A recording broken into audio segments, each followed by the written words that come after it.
Hello everybody. If you've been a subscriber of the channel since the beginning, you're probably used to seeing a hits, miss, or maybes video around this time. So I am actually going to transition that series into a new one.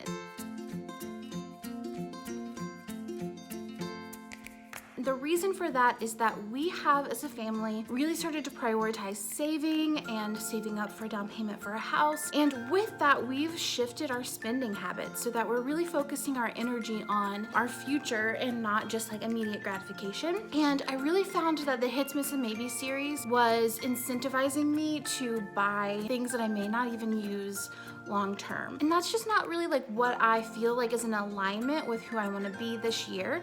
More so, I want to be appreciating the things that we already have or the things that we already do and like the little things in life. Granted, some of these things aren't like the little things in life, and some of these things are new things that have been added in and would have been in a Hits, Miss, and Maybes video, but I'm just kind of shifting my perspective a little bit on it from kind of a consumerism mindset into a more content, grateful state of mind. With that, I'm going to share with you my small joys from the month of February, the things that just really brought me a little bit of joy throughout the month, and hopefully they bring you a little joy too. So the first one that I have for you are our Peloton Scenic rides. So we got a Peloton, we ordered it back in like December, and it just took a couple months for it to get here, and we finally got it and we have been really loving it. But the thing that we're both loving the most has been the Scenic rides, especially because we are deeply quarantined as a family, and so it makes me feel like I'm not in quarantine. You can ride through Switzerland, over like through streets, there's like people out, and it just feels like we're getting to see different cities and we're getting a little bit of an experience that's not our everyday. I know that it's just like a thing on a screen, and you don't really ever feel like you're not on an exercise bike in your living room, but it does feel really relaxing. There's something really soothing about that for me. So that's number one. The second one is farm to home milk. This is kind of a local thing if you live in Asheville or Charlotte, North Carolina. This is a company that delivers milk to your door. They deliver all kinds of things, like we get chai, eggs, milk, bread, all locally made, and they just bring it to your doorstep every single week. And then you also can put your jars back outside and they'll pick them up. So it's also like you're wasting less, and you're getting like really good local products. And I found that it's not much more expensive than what we were buying before, because we were buying organic milk and eggs before, and so it's really about the same price, and we're getting to support people who are running small businesses in our town, and that feels really good. And like the milk and eggs are really, really yummy. Number three is future self journaling. I've been journaling to and from my future self a lot this month, mostly writing letters from my future self to me. I like to think about myself like when I'm retired, I have had like a long, beautiful life, I'm like too old to care about like nonsense, like other like small problems, and I just write to wherever I am today and whatever concerns are on my mind, and give myself advice. And for me, I found that this is just a really quick way to access my intuition and to get to know what I want and what I need and what I believe much, much faster. I made a really big decision this month, which was to shift my Instagram account from the title that I had been using into my name. And this was kind of a scary thing to do. It was, it's a big account, and you just don't know how it's gonna go. And I really solidified that decision when I wrote from my future self to my current self. And like future me was basically like, this is an inevitable change, so whether you do it now or you do it later, it's gonna happen. And it just felt like I got so much peace, and I felt really like, yeah, this is what I want, this is what I need, and it's gonna happen anyway, so I might as well jump on it. Number four is reading through my bookshelf. So one of my big objectives this year was to read the books on my shelf that I haven't read yet. Some of them belong to my husband, some of them I bought or was sent, and I just haven't gotten around to reading yet. And before I buy any new books, I'm trying to read the ones I haven't read here already.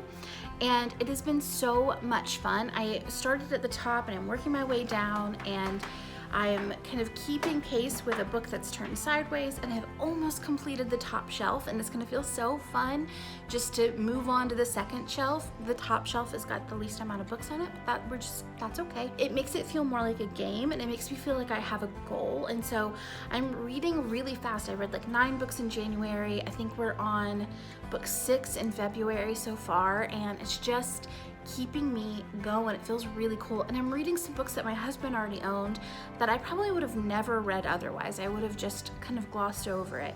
But it's been really, really fun for me so far, and one of my small joys in February. Another small joy in February has been Airtable. We tried it out as a team for the 2-week trial and really just ended up loving it. It connects me to connects to Slack, connects to my assistant Jenny. I can assign things to Jenny, or I can assign things to Obi, and they all kind of go back and forth, and it communicates with everyone. I can also survey my Brave Collective members through that, and it puts it all into a table for me so I can kind of look at it all as data. It really does this amazing job of taking something that's in a table, like a spreadsheet, and then also turning it into a Kanban, which is like a productivity bar where you can keep track of progress. I'm a big Kanban fan, but sometimes you just need to look at everything all together in a spreadsheet. So it's so awesome that you can keep the same data in both places. The next small joy for me this month was working in Pomodoro work sessions on YouTube. So on YouTube, you can look for like Pomodoro work with me's. People have recorded themselves working for 2 hours doing the Pomodoro technique, which is like working for 25 minutes,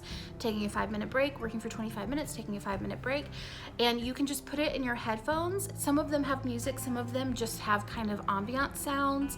You can get ones where people just hear the crinkling of paper and the typing, or you can get ones where people are working in coffee shops so that you're actually kind of feel like you're out working, you're co-working with somebody. And this has been really nice for me. It just helps me to stay focused. I feel like it's helped me to be even more productive, and it makes me feel like I'm getting out and about, right? Like it's kind of giving me that sensation of going to a coffee shop and getting work done, or working in a library. And I was always the most productive when I was working in a place where I was surrounded by people, but no one was talking to me. And this kind of gives me that sensation, but from the comfort of my home. All right, the next one is that one of the things that we do in Brave Collective is each month you get a bucket list. And it's just like little ways that you can spice up your life and do something different that maybe you've ordinarily done. And one of the items on the bucket list this month was to have high tea. And I didn't have high tea, but I made like coffee and treated it as high tea. So I did like a pour over, and then I put it all on a tray and put like my cream and my sugar and little chocolates and little treats, and put my coffee in a teacup, and took it all to the living room and just sat down and had like a full luxurious experience, like reading my book and drinking my coffee and having like little chocolates. And it just felt really special, kind of like that reminder that it can be ordinary. It can just be like, oh, I'm going through the motions of doing this thing, or we can make it special. It can feel like a treat, and like we're really savoring something that could just be glossed over. Next small joy for me this month is that Obi is officially editing my podcast for me, which has been so awesome, because not only is it like work taken off my plate, but he just does it better job than I'm able to do. I can like write a podcast, record a podcast, edit it, upload it, and I was doing all of that. Like I would do that every single day. And when you're doing that, plus, running Brave Collective, having a YouTube channel, running 2 Instagram accounts, creating content for a course, revamping Brave Collective on the back end, all of that at the same time, plus like navigating sponsored posts and podcast ads and all of those things, and you're editing a podcast, right? You can't get into the nitty-gritty and like really do it.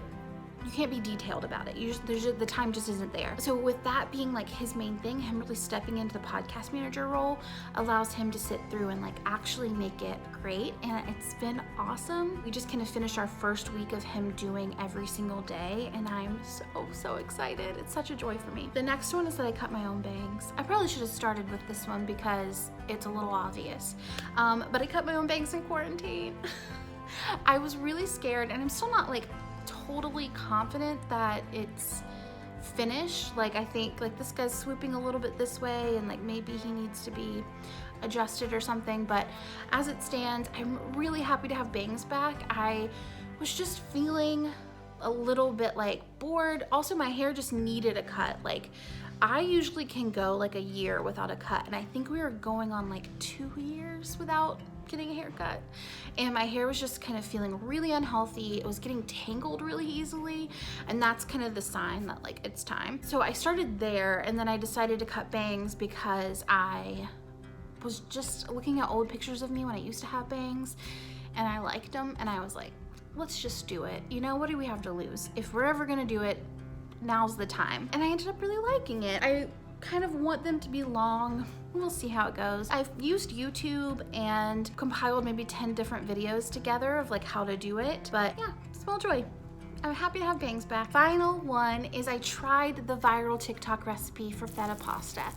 Basically, you just put tomatoes in a pan, you put the feta in the middle, you put in garlic, and you cover it with olive oil and salt and pepper and oregano, and you bake it in the oven. It's like 350 for 35 minutes, and then you mix in your cooked pasta and you top it with some basil, and it is done, and it is so good. It's kind of like tangy and herbal. It's just so good and so easy. I highly, highly, highly recommend you try it out. All right, let me know how you guys like this style of video. It's a little bit different than the hits, misses, and maybes. There will be things that you're probably gonna wanna buy, of course, you know, but also hopefully it reminds us to just keep our eyes on the small joy, the things that are in our life already, and being present with the good that is. All right, thank you guys so much for joining me for today's video.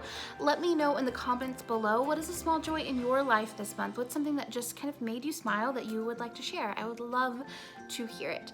And as always, it's such a joy to create content like this for you, and I will see you in the next video. Bye.